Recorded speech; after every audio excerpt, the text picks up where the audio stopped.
So paano nga ba natin sasagutin ang tanong na to? Kung ganito yung sagot nyo sa box na nangyari, may sagot ako para sa inyo. Ang sabi ni Kuya, kung siya daw yung pinatayo, tatanungin niya daw kung magkano ang sahod, ikaw ang manager, o ikaw ba daw si Sharon? Tama ba na sagutin ito? Kuya, maraming salamat po sa comment ninyo, pero may tamang paraan para sagutin ang mga bagay-bagay.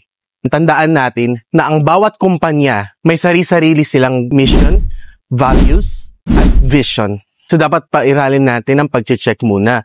Kung ikaw ay isang empleyado na nahaharap sa ganitong sitwasyon, hindi po lahat ng bagay na dadaan sa init ng ulo. Be humble.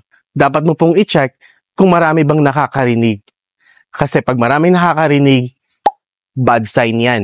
Maaari silang mag-react ng negative para sa'yo. Baka maapektuhan ang kumpanya mo. Pwede kausapin in private. Makinig. Siguro pwede na yung 5 to 10 minutes, pero for more than that, that means hindi satisfied ang anyone sa inyo. So kailangan mo na ng support. Hingi siya ng manager, ibigay mo. Hindi naman sa lahat ng pagkakataon is negative ang effect. Managers dyan, hindi termination agad-agad. Diyos ko po.